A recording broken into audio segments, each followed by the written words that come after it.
They spit that venom, but my God has got the antidote. Right here is where you find us repping him in every line and note. BSAC Radio, BSAC Radio, BSAC Radio, BSAC Radio. You hear the record spinning, yeah, we repping every episode. Unashamed of what he's giving us, we preach it everywhere we go. BSAC Radio, BSAC Radio, BSAC Radio, BSAC Radio.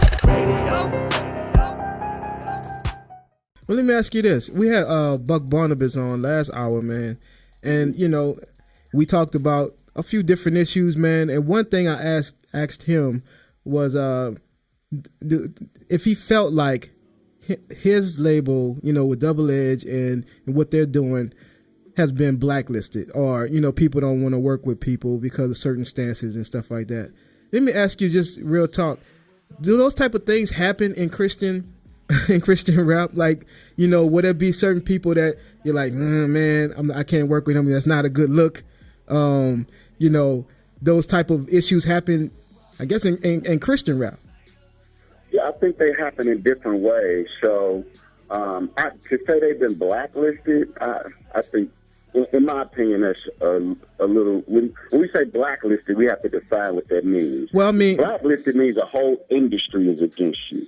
Right. To say that is, and Buck is my dude, Creator's my dude. Right. That's a little ridiculous. Right. But to say, and I don't know, so I can't speak for anybody, but there's definitely dudes who may feel like, I don't rock with so-and-so like that, or I don't rock with, and that could be for numerous reasons. It could be theological reasons. It could be artistic reasons. It could be philosophical reasons. Mm-hmm. Like, there's numerous reasons where dudes might feel like, man, I don't really rock like that. Mm-hmm. I think another thing is, too, that we have to take into account is if you're going to take your stances against dudes, don't expect the same dudes that you are pretty much put on blast to hurrah you. But is it stances against dudes? That's the way of life. Is it stances against dudes, Json? And you talked about this. Yeah. If BSAC, if every time y'all did an interview and it was like, oh, this dude Json, his album No Filter, there ain't enough gospel in it. This dude is, man, we don't need this stuff. Like,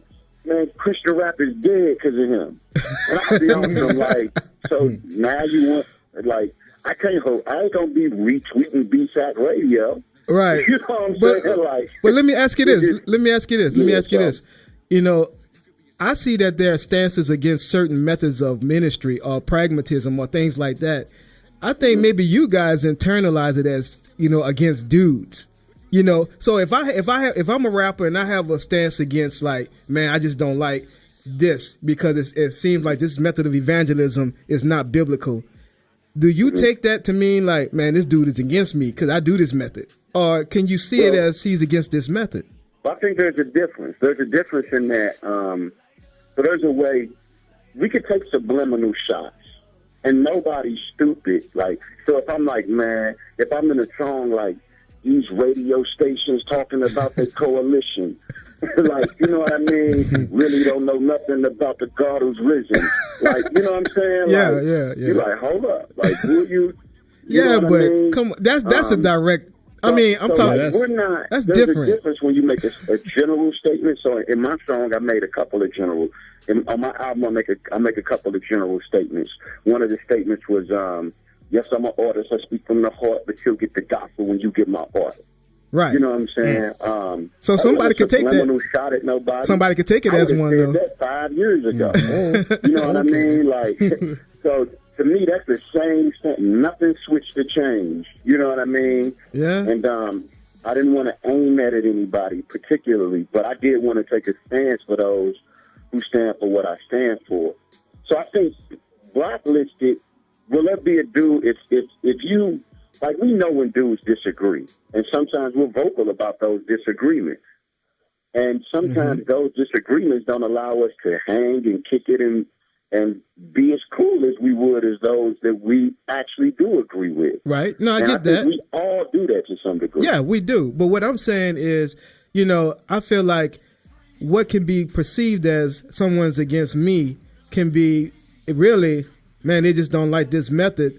But I think we can internalize that to mean like, well, he trying to take a shot at me. And I just want to clear with Buck, he didn't feel like he was blacklisted. Like, you know, he was just saying, I was asking him that question because some of the records they put out, you know, it was like Christian Rap is Dead, Halloween, Blacklist. You know, I was just asking him that, you know, did he feel that way?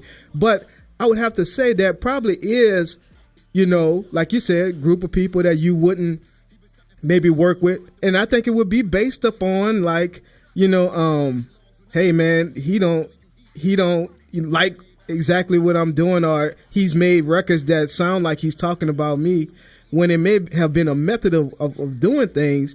But I think we can internalize that. That's what I'm saying, because I asked Buck. He's been around for a long time. You've known him for a long time, you know. So I just asked him straight out, like, how come we don't see him on features with, you know, with Json? Or I didn't say your name, but I'm saying it now. Or with such and such, you know.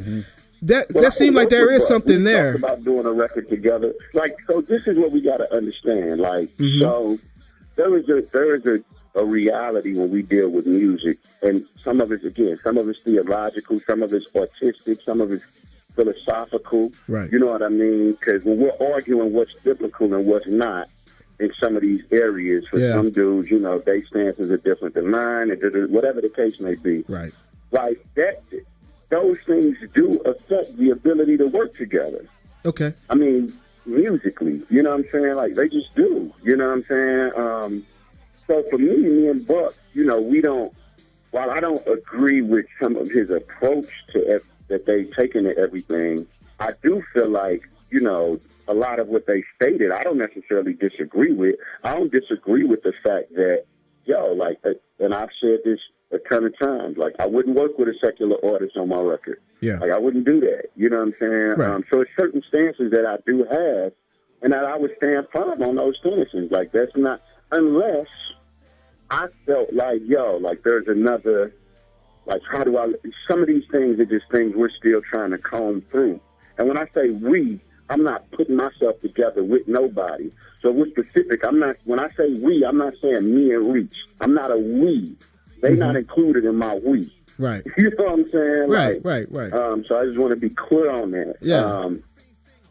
So I think some of those things do affect us. And that's good. They do affect the ability to work together. No, I agree with that. And again, to clear it up, you know, and I agree with Buck that, you know, a lot of it's timing too. It's just not the right time. You know, that God has a timing in a way that, you know, he brings things together. And Buck has a style and an approach to music too. So, like, I wouldn't even, when I think about Buck, hearing Buck on to me, Buck and Andy, I don't hear them on a record together. Yeah, me neither. You know what I'm saying? Can they do a record? Absolutely. So some of it's style, some of it's what you feel, some of it, you know what I mean? Like, I've had some records on this particular album that I didn't put people on that may have wanted to get on a particular record, but I'm like, I don't really want to hear you on that record. Yeah,